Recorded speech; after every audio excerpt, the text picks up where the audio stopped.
Hi viewers, இது serial அரங்கம். இது நம்மளோட முதல் வீடியோ. இன்னைக்கு அழகு அழகு சீரியலில் என்ன நடக்குது அப்படின்னு பார்க்குறதுக்கு முன்னாடி நம்மளோட முதல் வீடியோக்கு உங்களோட சப்போர்ட்டை கொடுங்க. சேனல் பக்கத்தில் இருக்கிற சப்ஸ்கிரைப் பட்டனை கிளிக் பண்ணிக்கோங்க. நோட்டிஃபிகேஷன் பெல் ஐக்கானில் ஆல் சிம்பிள் கிளிக் பண்ணிக்கோங்க. ஆல்ரெடி நமக்கு ஃபண்டாஸ்டிக் வீடியோஸ்னு சொல்லிட்டு ஒரு சூப்பர் ஹிட் சேனல் இருக்குது, அதையும் போய் பாருங்கள். அதில் வந்து பார்த்தீங்கன்னா உங்களுக்கு மார்னிங் பாண்டியன் ஸ்டோர்ஸும் ஐயனார் துணை சீரியலும் உங்களுக்கு ரிவ்யூவாக வந்துட்டு இருக்கும். இந்த வீடியோவில் நம்ம பார்க்க போகிறது என்னன்னு பார்த்தீங்கன்னா அழகு அழகு சீரியலுக்கான ரிவ்யூ தான் வந்து பார்க்க போகிறோம்.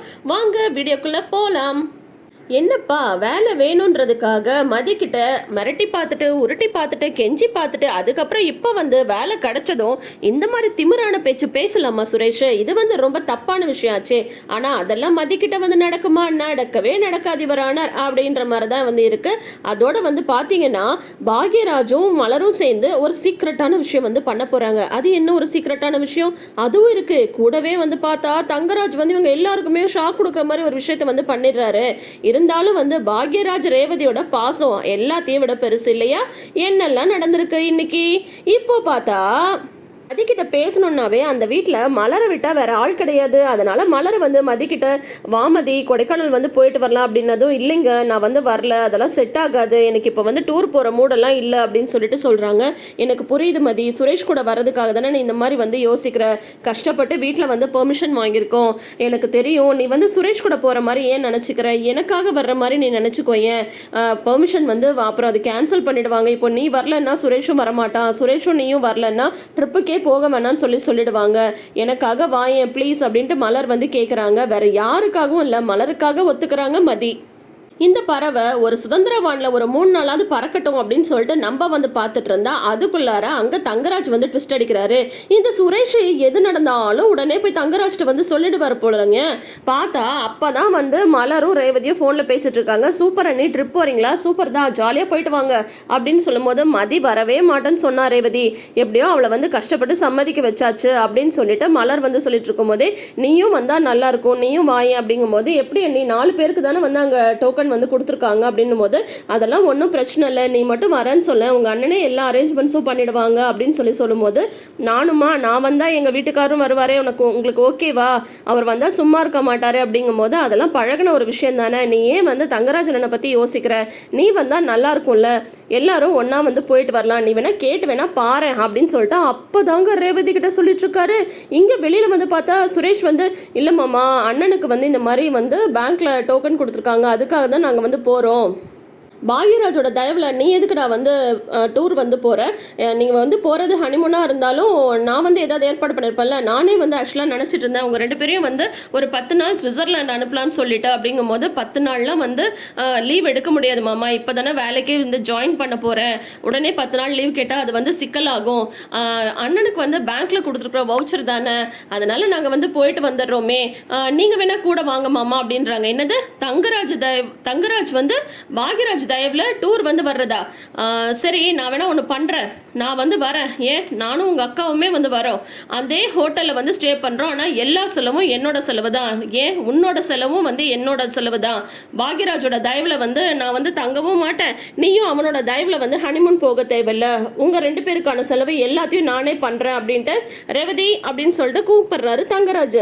அப்புறம் வந்து ரேவதி வந்து வராங்க, சுரேஷ் மதி வந்து கொடைக்கானல் வந்து போகிறாங்க அப்படின்னதும் அப்படியா சூப்பரா அப்படின்னதும் நான் மட்டும் இல்லைக்கா, அண்ணன் அண்ணி நான் மதி 4 பேரும் வந்து போகிறோம், அண்ணனோட பேங்க்ல வந்து வவுச்சர் கொடுத்துருக்காங்க அதுக்காக போகிறோம் அப்படின்னதும் நம்மளும் வந்து கூட போகிறோம் அப்படின்றாங்க. உடனே வந்து திருதிருன்னு முழிக்கிறாங்க. என்னடா இவர் அண்ணனோட ராசி ஆயிட்டாரா அப்படின்ற மாதிரி யோசிக்கிறாங்க ரேவதி. ஆனால் இது கம்ப்ளீட்டாக ஈகோங்க. இந்த சுரேஷையும் மதியம் ஏன் அவங்க 4 பேர் தான் சந்தோஷமாக போயிட்டு வந்தால் என்ன இந்த தங்கராஜுக்கு? ஆனால் மலருக்கு வந்து ரேவதியை விட்டுட்டு போகிறதுக்கு விருப்பமே கிடையாது. இந்த மாதிரிலாம் ஒரு அண்ணி கிடைக்கணுன்னா கொடுத்து தான் வைக்கணும் இல்லையா? நினச்சி கூட பார்க்காத அண்ணியெல்லாம் வந்து இருக்க தான் செய்கிறாங்க. பட் இருந்தாலும் உண்மையிலேயே ரேவதியும் ரொம்ப கொடுத்து வச்சவங்க.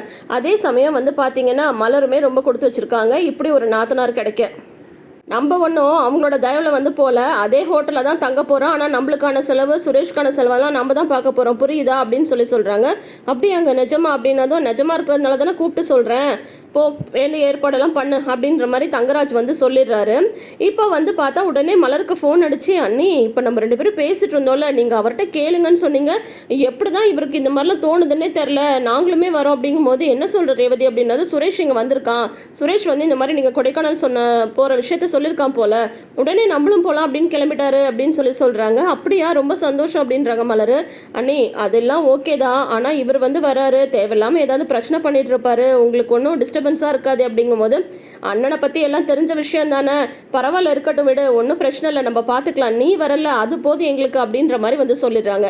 அதுக்கப்புறம் மலர் நைட் அவங்க அம்மாவுக்கு கால் பண்ணி பேசிட்டு இருக்கும்போது பாட்டி வந்து ஒரு கோரிக்கை வைக்கிறாங்க. என்னன்னு சொல்லிட்டு பார்த்தா, நீங்கள் 2 பேரும் மட்டும் கொடைக்கானல் போங்க, பிறந்ததுலேருந்து பாப்பா வந்து எங்கள் வீட்டில் தங்கினதே இல்லை, அதனால ராகவியை எங்கள் வீட்டில் விட்டுட்டு போ அப்படின்னு சொல்லிட்டு மலரோட அம்மா கேட்க, மலருமே குழந்தை பிறந்தப்போ அங்கே போய் கொஞ்ச நாள் இருந்தது தான், அதுக்கப்புறம் வந்து பெருசாக வந்து அங்கே போகவே இல்லை, நம்ம போகிறோம் ஏதோ கொஞ்ச நேரம், அரை மணி நேரம் 1 மணி நேரம் போகிறோம், அப்பயே பாப்பாவும் இருந்துட்டு நம்ம கூடயே வந்துடுறாள், அதனால அம்மா வந்து குழந்தைய ஒரு 3 நாள் வச்சுக்கணும்னு நினைக்கிறாங்க, இந்த விஷயத்தை வந்து வீட்டில் கேட்டு நம்ம பெர்மிஷன்லாம் வாங்க முடியுமா அப்படின்னு சொல்லும்போது, அத்தை கேட்குறதும் நியாயமான ஒரு விஷயம் தானே, ஒன்று பண்ணலாம், பாப்பா வந்து நம்ம போகிற வழியில் அங்கே வந்து விட்டுடலாம், இங்கே வீட்டில் பர்மிஷன்லாம் கேட்க வேணாம் அப்படிங்கும்போது, ஏங்க நானும் நீங்களும் சொல்ல மாட்டோம், மதிக்கிட்ட சொன்னால் மதியம் புரிஞ்சுப்பா, சுரேஷ்ட சொன்னால் சுரேஷும் புரிஞ்சுப்பா, ஆனால் வந்து தங்கராஜன் வராரே, அவர் வந்து மாமாட்ட பேசுவாரே, சொல்லிட மாட்டாங்களா அப்படின்னு சொல்லிட்டு கேட்கும்போது, உடனே வந்து அது வந்து ஏதாவது பிரச்சனை ஆச்சுன்னா நம்ம வந்து கொடைக்கானல தானே இருக்க போகிறோம், இங்கே வந்து எதுனாலும் பார்த்துக்கலாம், அதனால வந்து நீ அத்தை கிட்ட வந்து சொல்லிடு, நம்ம வந்து பாப்பா வாங்க கொண்டு வந்து விடுறோம்னு சொல்லிட்டு, அவங்களுக்கும் பேத்தி கூட இருக்கணும்னு ஆசை இருக்கும்ல அப்படின்னதும், ஐயோ பாக்யராஜ் கலக்கறியே அப்படின்ற மாதிரி வந்து மலருக்கு ஒரே ஹாப்பி ஆயிடுது. செம ஒரு அண்டர்ஸ்டாண்டிங் கப்பல் இல்லைங்களா?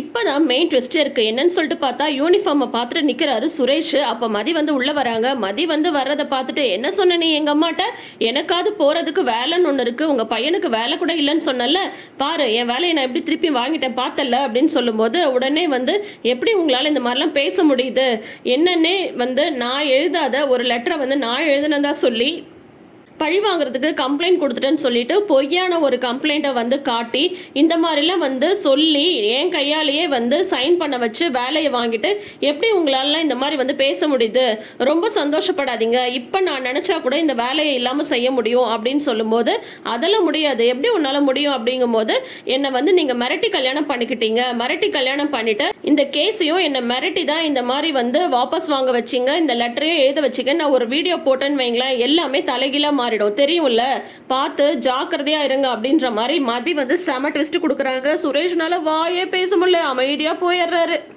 அடுத்து பார்த்தா மாமனார் மாமியாரோட தரிசனம். என்னன்னு பார்த்தா பக்கத்து வீட்டு குக்கை வந்து வீட்டில் சமைக்கிறதுக்கு ஏற்பாடு பண்ணும் இல்லையா மலர், எல்லாமே செஞ்சு வச்சுட்டு தான் மலர் வந்து கிளம்பணும். இது என்ன வீடா ஜெயிலானே வந்து தெரியல. இப்போ பார்த்தா அந்த லேடி வந்து வராங்க, எல்லாம் என்னென்ன செய்யணும்னு சொல்லி கேட்கறதுக்கு, ஒரு குழம்பு ஒரு பொரியல் பண்ணாலும் பத்தாது, இங்கே வீட்டில் இருக்கிறவங்க எல்லா ஐட்டமும் கேட்பாங்க, கேட்குறதெல்லாம் செய்யணும், அப்படி என்ன கொடைக்கானல் வேண்டி கிடக்குன்னு தெரியல அப்படின்ற மாதிரி அவங்க மாமியாருக்கு மனசே இல்லை. வீட்டில் இருக்கிறவங்க மற்றவங்க யார் வேணா போகலாம், ஆனால் மலர் மட்டும் போகவே கூடாது, ஏன்னா வீட்டு வேலைக்குன்னே மலரை வந்து வச்சிருக்காங்க. எப்படி இந்த சிறகடி காசையில வந்து மீனாவை வச்சிருக்காங்களோ அந்த மாதிரி. இதில் என்ன ஒரு விஷயம்னு சொல்லிட்டு பார்த்தீங்கன்னா, இப்போது சிறகடி காசையில் மீனாவை என்னதான் வந்து விஜயா பேசினாலும் முத்து வந்து ஸ்ட்ராங்காக நிற்பார், எதிர்த்து பேசுவார். ஆனால் பாக்யராஜ் வந்து இங்கே அந்த மாதிரிலாம் பேசுறது கிடையாது. அப்பா அம்மா சொல்கிறது வந்து தப்புன்றது தெரிஞ்சாலுமே மலரையும் விட்டு கொடுக்காம அப்பா அம்மாவையும் டேக்கிள் பண்ணிட்டு போயிட்டு இருக்காரு. சூப்பர் தான் இல்லைங்களா?